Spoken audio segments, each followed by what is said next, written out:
Hello दोस्तों, कैसे हैं आप लोग। उम्मीद करते हैं आप लोग अच्छे होंगे। और आज के सेशन में हम आप सबों का स्वागत करते हैं। आज हम लोग एक मज़ेदार टॉपिक पढ़ने वाले हैं। और आपको पता ही है कि हम लोग रिवोल्ट ऑफ 1857 को समाप्त किया और उसके सारे पहलुओं को देखा। और आप लोग काफ़ी अच्छा महसूस करते होंगे कि आप बहुत ज़्यादा कंफ्यूज रहते होंगे पहले, लेकिन अब सारी कंफ्यूजन दूर हो गई होगी और क्वेश्चंस भी बनाते मैं प्रयास कर रहा हूँ। ठीक है, मैं प्रयास कर रहा हूँ। ठीक है, कि कुछ खास क्वेश्चनों को बताने का। लेकिन वो सेशन अलग से हम लोग एक क्लास लेंगे। लेकिन फिलहाल हम लोग कंटिन्यू करते हैं अगला टॉपिक। और टॉपिक क्या है? ठीक है, तो टॉपिक क्या है तो निश्चित तौर पर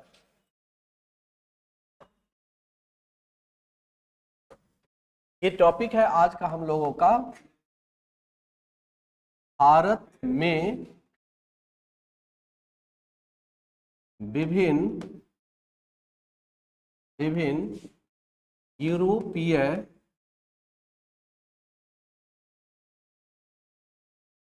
यूरोपीय या यूरोपियन यूरोपियन व्यापारी कंपनियों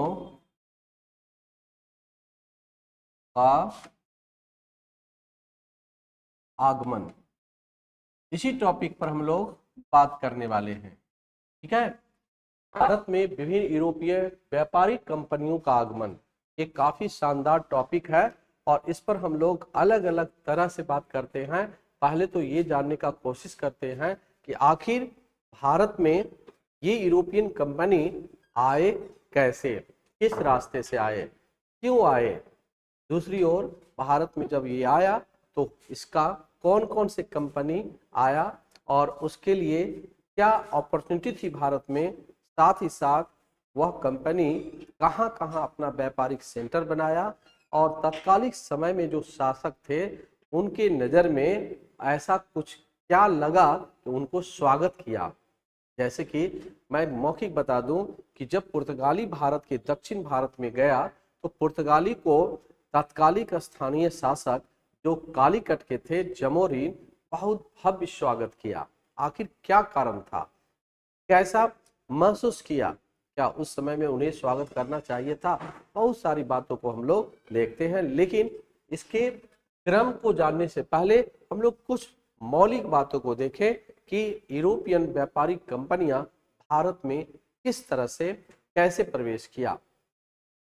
तो देखिए हुआ क्या कि भारत का आने का जो मार्ग था वह अब तक, ये बात कब का है तो ये बात लगभग 15वीं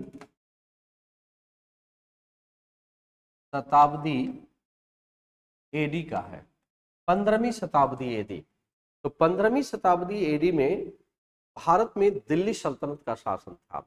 और दिल्ली सल्तनत आपको पता ही है कि दिल्ली सल्तनत कब से कब तक शासन किया। और दिल्ली सल्तनत 1206 से लेकर के 1526 तक शासन किया था। तो जब लोदी वंश का शासन था और लोदी वंश के शासन के दौरान जब सिकंदर लोदी शासन कर रहा था, लगभग उसी समय में सिकंदर लोदी, आपको याद होगा कि थोड़ा सा मैं हाईलाइटेड कर देता हूं, दिल्ली सल्तनत का लोदी वंश का तो लोदी वंश शासन किया कब से कब तक तो 1414 से लेकर के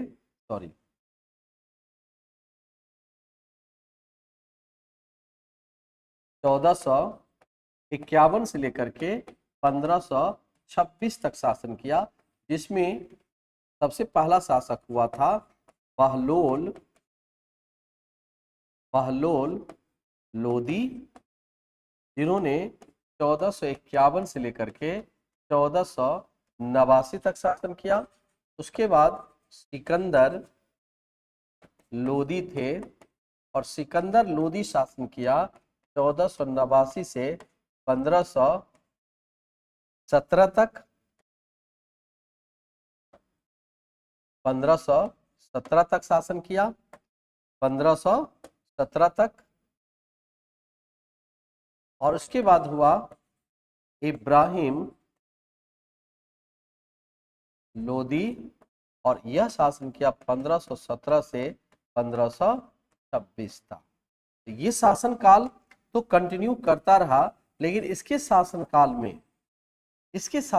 में ठीक है, इसके शासनकाल में एक बहुत बड़ा परिवर्तन हुआ। ठीक है, और लगभग वो परिवर्तन भारत के भौगोलिक परिस्थितियों को बदल दिया, भारत आने का मार्ग को बदल दिया, और यूरोप का आकर्षण भारत की तरफ पूर्वी एशिया में बहुत ज्यादा हो गई। आखिर वो क्या हुआ? तो ऐसा कहा जाता है कि जब यूरोपियन कंपनियां 15वीं शताब्दी में कुछ भौगोलिक खोज प्रारंभ किया, यूरोपियन व्यापारी कंपनियां अपने अवसर की तलाश में था, और भारत आने का, अर्थात यहाँ पर कुछ मौलिक बातें मैं बता रहा हूं, जैसे यहाँ यूरोप है, इधर एशिया है। तो एशिया का, भारत यूरोप एशिया आने का डायरेक्ट स्थल मार्ग से रूट था, लेकिन यहाँ पर इस तरह से सी रूट एशिया में आने के लिए समुद्री मार्ग था। और ये समुद्री मार्ग बहुत ही आसान नहीं था। ये समुद्री मार्ग का खोज जब तक नहीं होता तब तक वो आ नहीं पाता। इसलिए एक तरह से कह सकते हैं कि समुद्री मार्ग का खोज करना जरूरी हो गया। और समुद्री मार्ग का खोज में सबसे पहला प्रयास हुआ किसका? लगभग 1487 ईस्वी में बार्थोलोम्यू डाइज का। 1487 का मतलब हुआ कि लगभग बहलोल लोदी के समय में 1487 का समय आता है। 1487 का समय आता है कि इसमें एक मार्ग का खोज हुआ जिसका नाम था बार्थोलोम्यू डाइज। ठीक है, बार्थोलोम्यू डाइज ने एक मार्ग का खोज किया। उस मार्ग का नाम था cap of good hope. Cap of good hope मार्ग खोज हुआ 1488 ईस्वी में, 1487 में, और इसी मार्ग के खोज के बाद एक तरह से क्रांति आ गई। इससे पहले एक और मैं कॉन्सेप्ट समझाना चाहता हूं कि जो यूरोप से एशिया का मार्ग था वह ब्लॉक कर दिया गया था लगभग इसी समय में, लगभग 1415 के आसपास जो है ना, यह ब्लॉक कर दिया गया था। यह टर्की का एक मार्ग था, स्थान था कुस्तुनतुनिया। ये कुस्तुनतुनिया जो था, यह तुर्कों ने इस पर अधिकार कर लिया और यूरोप को एशिया आने में एक तरह से मार्ग अवरोध पैदा हो गया। तब यूरोपियन कंपनी जो था वह समुद्री मार्ग का खोज करना शुरू किया, और समुद्री मार्ग का खोज भी हो गया 1487 ईस्वी में बार्थोलोम्यू डाइज। कहा जाता है इसी मार्ग का अनुकरण करते हुए ठीक है, कई भौगोलिक बेताओं ने अलग अलग समय में अलग अलग जगहों पर पहुंचा। जैसे कि कोलंबस जो था वह भारत की तरफ बढ़ा, लेकिन वह पहुंच गए, स्पेन के रहने वाले थे, वह अमेरिका पहुंच गया। मैगलन इसी मार्ग के आधार पर संपूर्ण संसार का चक्कर लगा लिया, लेकिन इस मार्ग का सही उपयोग किया 1498 ईस्वी में पुर्तगाली व्यापारी जहाजी बेड़ा लेकर के वास्को डी गामा, जो सफल हुआ और लगभग वह भारत पहुंचने में कामयाब हुआ। और फिर भारत आने के बाद उन्होंने जिस व्यापारिक गतिविधियों को शुरू किया वह व्यापार मुख्य रूप से दक्षिण भारत के मसालों का व्यापार था, और मसालों के व्यापार से वह इतना लाभ कमाया जो यूरोप ले जा करके, ठीक है, जो जब उस प्रोडक्ट को बेचा उन्हें तो 60 गुना लाभ मिला उसे। सोच सकते हैं 60 गुना लाभ, एक तरह से क्रांति आना स्वाभाविक था। कई यूरोपियन कंपनियां और कई यूरोप के देश आपस में इस होड़ में शामिल हो गया। आखिर कौन सा जगह है जहां पर इतना व्यापारिक मुनाफा कमाया जा सकता है? फिर तो ठीक है, पुर्तगाली सरकार को भी इसके प्रति आकर्षित होना पड़ा। देखते देखते 1530 ईस्वी तक पुर्तगालियों का प्रभाव पूरे भारत के पश्चिमी दक्षिणी तट पर हो गया और इसके लिए कई वहां के प्रशासक उत्तरदायी हुए। इसके बाद लगभग कई यूरोपियन कंपनी और आए, जिसमें डच था, ब्रिटिश था, डेनिश था और फ्रांस थे। भारत में जितने भी व्यापारिक कंपनी आए, शुरुआती दौर में भारत में सिर्फ और सिर्फ एक ही उद्देश्य से आया और वह उद्देश्य था भारत में व्यापार करना।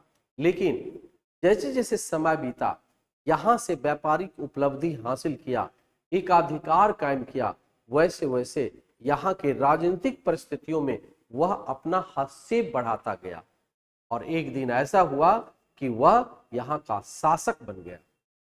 वैसे विभिन्न यूरोपियन व्यापारिक कंपनियों में भारत में अपने राजनीतिक स्टेटस को लेकर के संघर्ष हुआ, जिसमें से आंशिक रूप से पुर्तगाली ब्रिटेन के बीच भी युद्ध हुआ, पुर्तगालियों के बजाय ब्रिटेन और फ्रांस के बीच युद्ध हुआ और इस युद्ध में फाइनली ब्रिटेन के ईस्ट इंडिया कंपनी ही विजय हुआ। और ब्रिटेन के ईस्ट इंडिया कंपनी जब विजय हुआ तो सिंपल सी बात, आप इतिहास में देख रहे हैं या देखे हैं, पढ़ रहे हैं कि लगभग 1600 ईस्वी में जब स्थापना हुआ और भारत में वह 1605 ईस्वी में जब आया तो जहांगीर के से शासनकाल से लेकर के बहादुर शाह द्वितीय तक शासनकाल तक में वह ईस्ट इंडिया कंपनी व्यापार के साथ साथ शासन किया। लेकिन 1858 में वह एक ईस्ट इंडिया कंपनी का स्वरूप जो था शासक वर्ग में, ब्रिटिश सम्राट ने उसे समाप्त कर दिया और डायरेक्ट ब्रिटिश सम्राट भारत पर शासन करने लगा और वह 1947 तक चला। इतना तक सफर हम लोग तो बहुत ही कम समय में पूरा कर लिए, लेकिन हम लोग इसको स्टेप बाय स्टेप समझेंगे। पहले हम लोग देखते हैं कि आखिर भौगोलिक खोज जब हुआ तो कैसे हुआ, किस तरह से हुआ। चलिए तो आगे हम लोग बढ़ते हैं और कुछ खास बातों को हम लोग देखते हैं।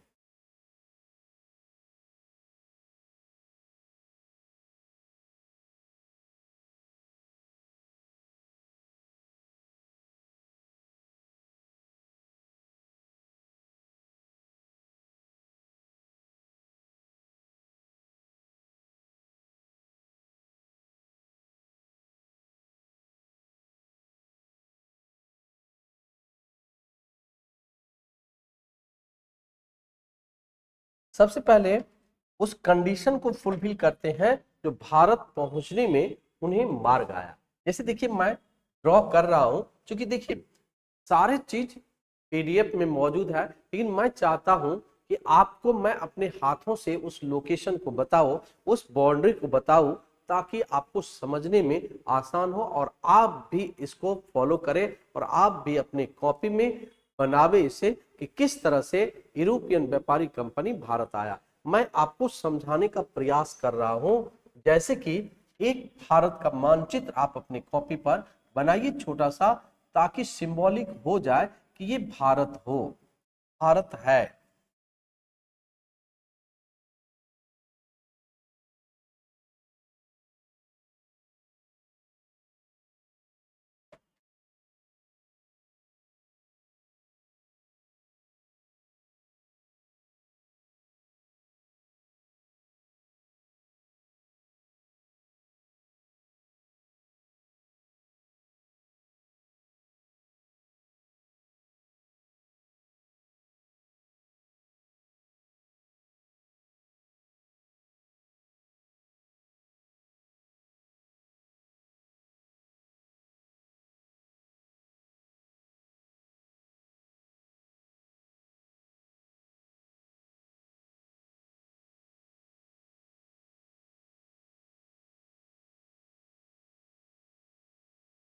मान लेते हैं, ठीक है, इधर आपका, ठीक है, इस तरह का मैं फ्रेम आउट किया हूं। ये नॉर्थ अमेरिका है, ये साउथ अमेरिका है, ये जो आपका प्रशांत महासागर है, ये आपका यूरोप है, यूरोप है, ये आपका एशिया है, ये आपका अफ्रीका है और यहाँ हमारा भारत है। ठीक है, ये आपका पूरी तरह से पूर्वी भाग है। ठीक है, जिसको हम कह सकते हैं जापान इधर हो गया, इधर आपका श्रीलंका है। ठीक है, इधर आपका और भी क्षेत्र है, ये आपका क्षेत्र। ठीक है, इधर आपका अरबियन राष्ट्र है। ठीक है, तो सिंपल सी बात है, यहाँ यूरोप है, यहाँ लंदन है, तो यहाँ से एक तरह से ये समुद्री मार्ग है, ये हिंद महासागर है, हिंद महासागर है। ठीक है, ये प्रशांत महासागर है, ये आपका अरब सागर है, अरब सागर है, ये आपका बंगाल की खाड़ी है। ठीक है, ये हमारा कौन है, दिख रहा है आपको, ये हमारा कौन है, ये हमारा एक तरह से कह सकते हैं यह केरल है, केरल है। ठीक है, अब देखिए यहाँ जो है ये अलग अलग यूरोपियन कंट्री है। ठीक है, अब ये बहुत ही आसान था, यहाँ से जो रास्ता था वह यूरोप से ये पूरा इधर आता था, ये रास्ता इधर आता था, हिमालय होकर के ये रास्ता स्थल मार्ग था। ये कौन सा था, स्थल मार्ग था, लेकिन इसको ब्लॉक कर दिया गया। तब यूरोपियन क्या हुआ, एक मार्ग का खोज हुआ, स्थल मार्ग। ठीक है, ये क्या हुआ, खत्म हो गया। तब यूरोपियन ने, जो यूरोप था, उन्होंने इस मार्ग का हो करके एक मार्ग खोजा। ठीक है, ये अफ्रीका के तट होकर के ये मार्ग जो खोजा, ठीक है, यही मार्ग किसने खोजा, ये मार्ग कौन है, तो कैप ऑफ गुड होप है, कैप ऑफ गुड होप है। ये मार्ग कौन सा मार्ग है, कैप ऑफ गुड होप है। किसने खोजा, तो बार्थोलोम्यू डियाज, बार्थोलोम्यू डियाज ने इस मार्ग का खोज किया, इस मार्ग का खोज किया। मैंने इसको तो स्टेट पहुंचाया। ठीक है, और भी मार्ग है, लेकिन मैंने इसको स्टेट पहुंचाने का भार किया। ये केरल में आ गया और धीरे धीरे ये मार्ग जो था ऐसे उड़ीसा के पूरे तट पर ये छा गया, ये पूरे इस दौर में आ गया। ठीक है, और अलग अलग स्थानों पर ये कवर कर दिया। ठीक है, कैप ऑफ मार्ग का खोज हुआ लगभग कितना ईस्वी में, इसका खोज हुआ 1487 एडी में, 1487 एडी में खोज हुआ। तो जब खोज हुआ तब क्या हुआ, इसी का अनुकरण किया कौन, बार्थोलोम्यू डियाज का अनुकरण किया कौन, इसका अनुकरण किया कौन, अरे यार बोलो, कौन किया, तो मैगलन ने किया, वास्को डिगामा ने किया और कोलंबस ने किया। कोलंबस भारत के बजाय पहुंच गया कहां, अमेरिका, और मैगलन क्या किया, पूरे समुद्री मार्ग का चारों तरफ चक्कर लगा लिया, जहां से चला वहीं पहुंच गया। और सक्सेस हुआ कौन, वास्को डिगामा। वास्को डिगामा जब भारत आया 1498 ईस्वी में आया। चलिए, इस मानचित्र के माध्यम से आपने बहुत ज्यादा कुछ समझ में आया। यहां से स्पेन से चल करके ये अमेरिका पहुंच गया। ठीक है, कौन, कोलंबस। तो आगे बढ़ते हैं, कुछ महत्वपूर्ण बातें।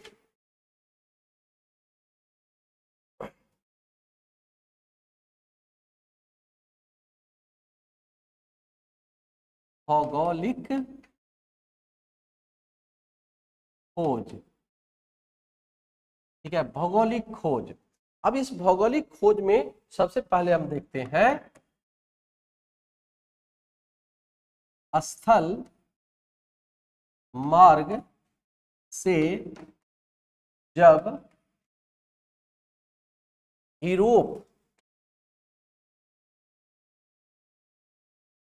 यूरोप एवं एशिया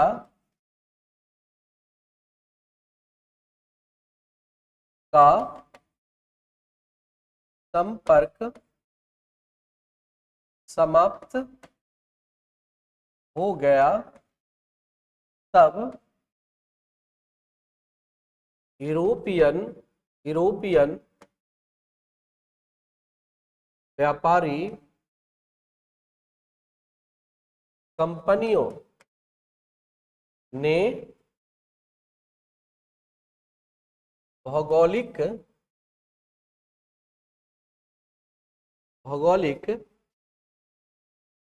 मार्गों का खोज आरंभ किया। इसमें सबसे पहला सफलता किसको मिला? ठीक है, इस क्रम में सर्वप्रथम 1487 में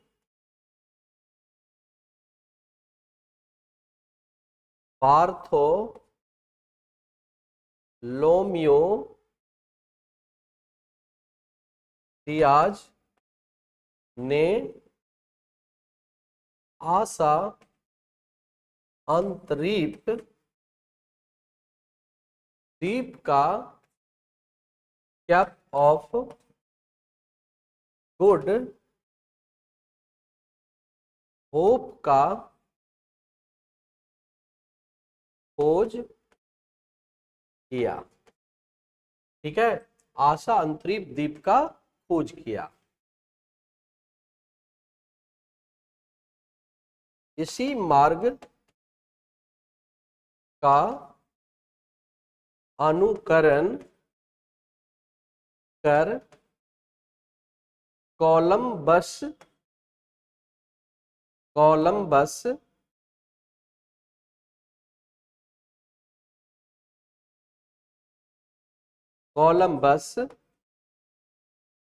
भारत के बजाय अमेरिका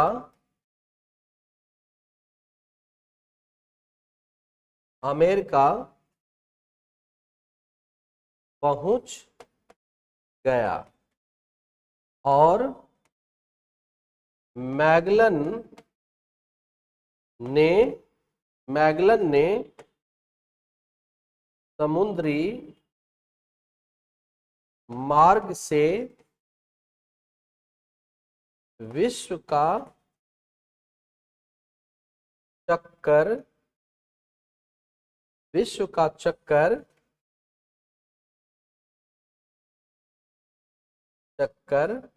लगाया।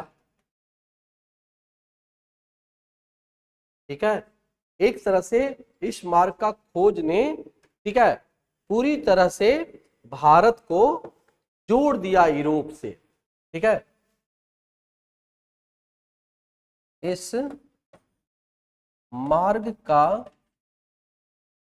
खोज ने पुनः यूरोप को पूर्वी एशिया से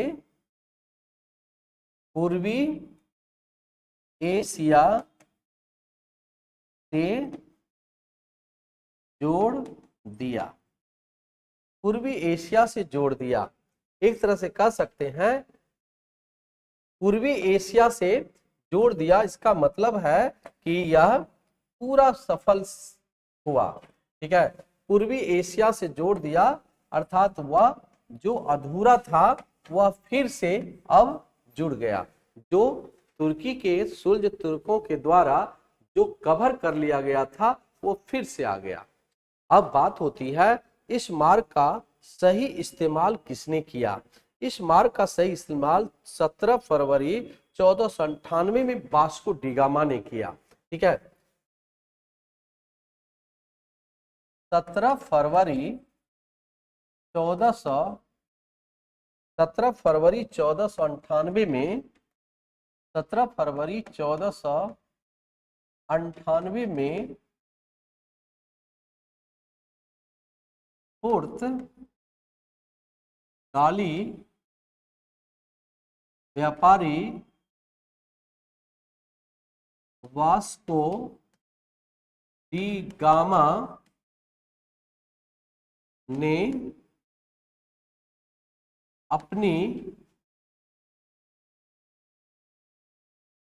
जहाजी बेड़ा लेकर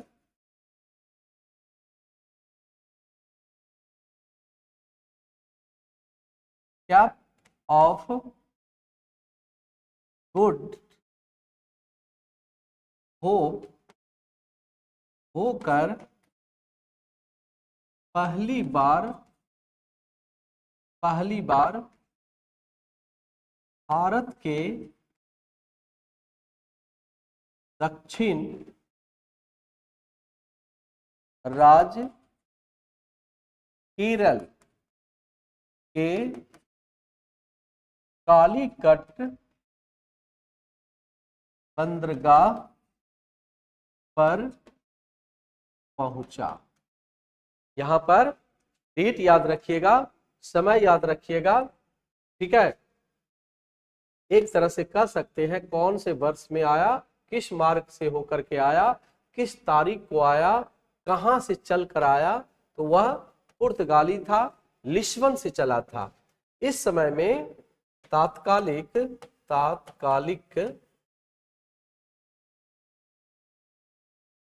समय में भारत में दिल्ली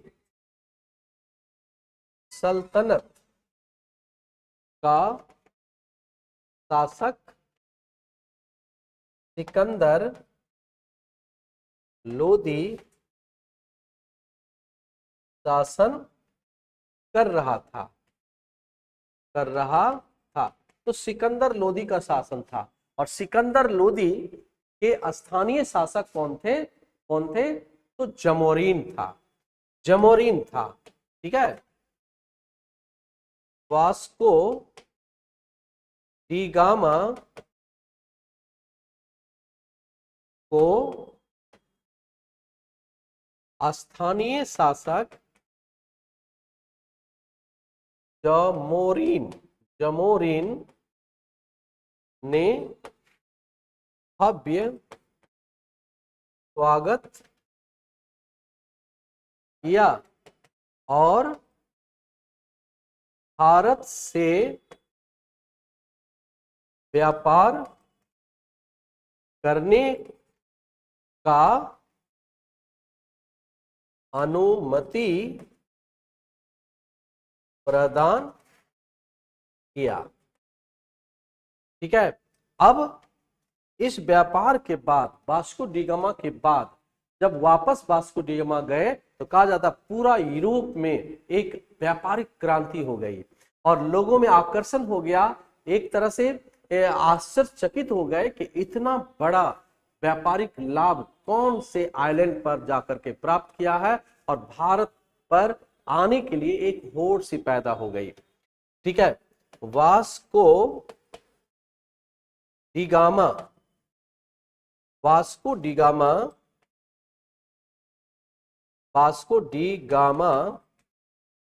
के व्यापारी सफलता से यूरोप में एक क्रांति आ गई और अधिकांश देश भारत से व्यापार करने के लिए आकर्षित होने लगे। क्यों? क्योंकि उसे 60 गुना व्यापारिक लाभ प्राप्त हुआ। सोच सकते हैं 60 गुना व्यापारिक लाभ प्राप्त हुआ, तो ये 60 गुना व्यापारिक लाभ को हर व्यापारी देश प्राप्त करना चाहने लगा। ठीक है, ऐसा कहा जाता है कि भारत से व्यापार किन किन वस्तुओं का किया। शुरुआती दौर में तो वे लोग सिर्फ और सिर्फ मसालों का व्यापार किया, लेकिन धीरे धीरे वह व्यापारिक नेचर में परिवर्तन किया। अब जब भारत आया तो कौन कौन से व्यापारिक कंपनी आया, ये भी जानना हमारे लिए बहुत जरूरी है। भारत आने वाले विभिन्न विभिन्न यूरोपियन व्यापारिक कंपनियां, विभिन्न यूरोपियन यूरोपियन व्यापारी कंपनियां कौन कौन से थे, इसको हमें जानना जरूरी है। इससे एक सवाल पूछा जाता है, मैं इसका क्रम बता रहा हूं। सबसे पहले पुर्तगाल था। सबसे पहले कौन था? पुर्तगाल। पुर्तगाल, इसको पुर्तगाली कहते हैं। ये भारत 1498 ईस्वी में आया। ठीक है, भारत आने का क्रम था 1498। दूसरा था डच। डच को भारत आने का क्रम था 1602 ईस्वी में आया। तीसरा है ब्रिटेन, और ब्रिटेन भारत आया 1605 ईस्वी में। और भले ब्रिटेन ईस्ट इंडिया कंपनी जो था वह 1600 ईस्वी में स्थापित हुआ था, लेकिन भारत कब आया? 1605 ईस्वी में। चौथी कंपनी थी डेनिस। डेनिस कंपनी, ये 1616 ईस्वी में भारत आया। और पांचवी और आखिरी कंपनी थी मुख्य रूप से फ्रांस, जिसको फ्रांसीसी कहा गया, 1664 ईस्वी में भारत आई। ठीक है, कहा जाता है इसको, डच को हॉलैंड कहा गया। हॉलैंड, डच को क्या कहा गया? हॉलैंड। डच को हॉलैंड कहा गया, और डेनिश को डेनमार्क कहा गया। डेनमार्क। ठीक है, यहां से सवाल उठता है कि लगभग पुर्तगाली सबसे पहले आया और सबसे अंत में गया। लगभग 1962 में गया पुर्तगाली, लेकिन इसका साम्राज्य संकुचित हो गया था, सिमट करके सिर्फ पुर्तगालियों का गोवा में इसका शासन व्यवस्था रह गई थी। और फ्रांस भी 64 में सबसे लास्ट में आया, और लगभग 1962 तक इसका उपनिवेश पुडुचेरी में बना रहा। और ब्रिटेन जो था यह 1947 में वापस चला गया। तो इस तरह से भारत आने का क्रम था। ठीक है, भारत में सबसे पहले कौन आया, सबसे अंत में कौन आया, ऐसा माना जाता है कि भारत कई प्रश्नों में हमने देखा है, और कई तरह से विवादित एक सवाल होता है हमारे लोगों के सामने में, खास करके टीचिंग क्षेत्र में और बच्चों के साथ बीच में एक कंफ्यूजन होता है कि भारत का खोज किसने किया।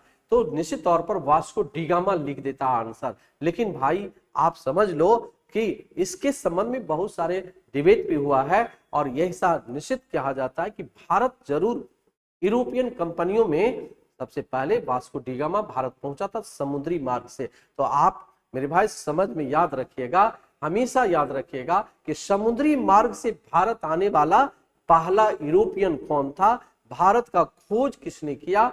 तो समुद्री मार्ग से भारत का खोज करने वाला व्यक्ति जो था वह पुर्तगाली था, और वह वास्को डी गामा था, जो 1498 ईस्वी में, मैंने डेट भी लिखा, 1498 ईस्वी में पहली बार भारत आया था। तो वास्को डी गामा का स्पेशलिटी क्या है आपको समझ में आना चाहिए।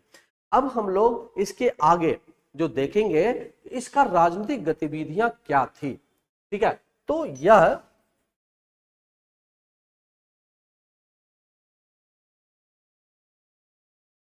ये सभी व्यापारी कंपनियां आरंभ में सिर्फ व्यापार किया, लेकिन समय के साथ इनकी आर्थिक एवं राजनीतिक गतिविधियां बदलती गई और यह एक शासक वर्ग बन गए। कैसे शासक वर्ग बना? क्या आपस में ये लोग संघर्ष किया कि नहीं? इन सारी बातों को किस तरह से वह अपने इकोनॉमिक एक्टिविटी को भारत में फैलाया, इन सारी बातों पर चर्चा हम लोग अगले सेशन में करेंगे। आज हमने क्या देखा? भारत में भौगोलिक खोज किस तरह से हुआ, किसने उस भौगोलिक खोज को किया, क्यों किया? तो निश्चित तौर पर भौगोलिक खोज होने का कारण था कि भारत या एशिया यूरोप के बीच का जो संपर्क सीमा था या लाइन था, जो मार्ग था, वह अवरुद्ध जब हो गया, तभी यूरोपियन व्यापारिक कंपनियां या भौगोलिक वेताओं ने खोज करने के लिए प्रयास किया और सफलता किसको मिली? निश्चित बार्थोलोम्यू डायज को मिला, जिसको हमने यहां पर आपको पूरी तरह से बताया था। ठीक है, पूरी तरह से आपको एक मानचित्र के द्वारा बताया था। और वो मानचित्र देखिए, यहाँ पर ये मानचित्र है, ये मानचित्र है जो ये भारत का क्षेत्र है, जहां पर ये स्थल मार्ग था। लगभग 1415 के बाद में, लगभग 15वीं शताब्दी में, 15वीं सदी में ये बाधित हो गया था, बंद हो गया, बंद हो गया। किसने बंद कर दिया? तो तुर्कों ने इस क्षेत्र पर कवर कर लिया। तुर्की के कब्जे में आ गया और यह रास्ता बंद जब हो गया एशिया जाने का, तब इन्होंने शुरू किया। और ये कब शुरू हुआ? लगभग 15वीं शताब्दी में यह रास्ता शुरू हुआ और इसमें सफलता किसको मिला? बार्थोलोम्यू डायज को। और वो आसानी से भारत आया और इस क्षेत्र पर कवर कर लिया और धीरे धीरे यह अन्य व्यापारिक क्षेत्रों पर भी अधिकार किया और फिर वह अपने आप को एक तरह से शासक बना लिया। ठीक है, तो आज का पाठ यहीं रखते हैं और अगले सेशन में हम लोग मिलते हैं। तब तक अध्ययनरत रहिए और आज का क्लास कैसा लगा और ये जरूर हमें बताइए। Okay, thank you very much.